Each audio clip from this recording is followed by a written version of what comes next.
Quelle est la caractéristique la plus distinctive des vertèbres thoraciques par rapport aux autres vertèbres? A. La présence de foramens transversaires. B. La présence de facettes costales.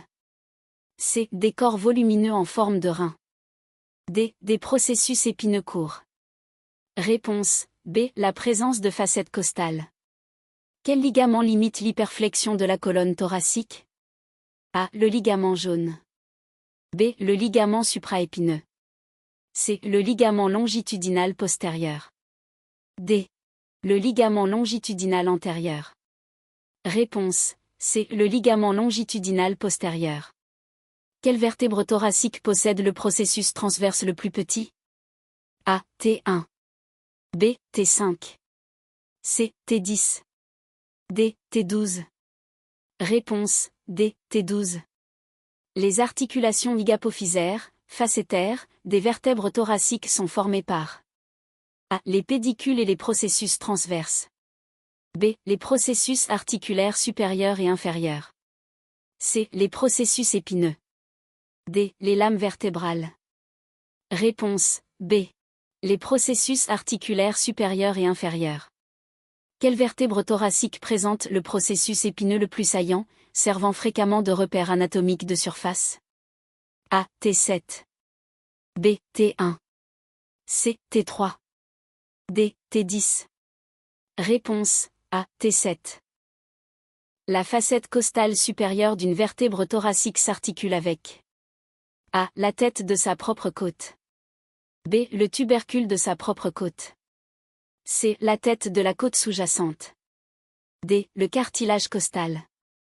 Réponse A. La tête de sa propre côte. Quelle vertèbre thoracique ne possède pas de demi-facette costale inférieure? A. T8. B. T9. C. T10. D. T12. Réponse C. T10. Quelle est l'importance clinique de la courbure symphytique de la colonne thoracique? A. Elle prédispose à la hernie discale lombaire. B. Elle facilite la répartition et le support du poids corporel. C. Elle majore le risque de fracture par tassement en cas d'ostéoporose. D. Elle réduit la mobilité de la colonne thoracique. Réponse C. Elle majore le risque de fracture par tassement en cas d'ostéoporose. Quelle vertèbre thoracique participe directement à la constitution de l'ouverture supérieure du thorax, des filets thoraciques?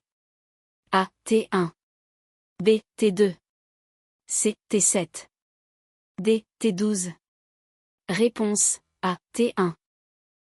La face postérieure du corps vertébral thoracique est unie à l'arc vertébral par A. Les processus transverses.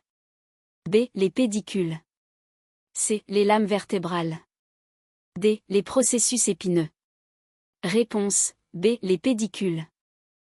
Quelles vertèbres thoraciques sont considérées comme atypiques? A. T2 et T8. B. T1, T9, T10, T11, T12. C. T5 et T6. D. T3 et T7.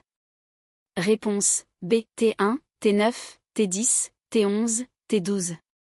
Les disques intervertébraux de la région thoracique sont plus minces que ceux de la région lombaire. Quelle en est la signification fonctionnelle? A. Cela limite la rotation au niveau de la colonne thoracique. B. Cela offre une plus grande flexibilité à la colonne thoracique. C. Cela restreint la mobilité afin d'assurer la stabilité de la cage thoracique. D. Cela accroît la capacité de charge de la colonne thoracique. Réponse C. Cela restreint la mobilité afin d'assurer la stabilité de la cage thoracique. Quelles vertèbres thoraciques sont le plus fréquemment impliquées dans le développement d'une scoliose? A. T1 T5. B. T6 T12. C. T5 T9. D. T9 T12. Réponse C. T5 T9. Quelle structure traverse le foramen costo-transversaire chez les vertèbres thoraciques? A. L'artère vertébrale. B. Le nerf intercostal. C. L'artère intercostale. D. Aucune structure ne le traverse. Réponse D. Aucune structure ne le traverse. L'articulation entre la tête d'une côte et le corps vertébral est classée comme A. Une articulation sphéroïde, en arthrose. B. Une articulation trochoïde, en pivot. C. Une articulation synoviale plane, arthrodie. D. Une articulation cartilagineuse. Réponse C. Une articulation synoviale plane, arthrodie.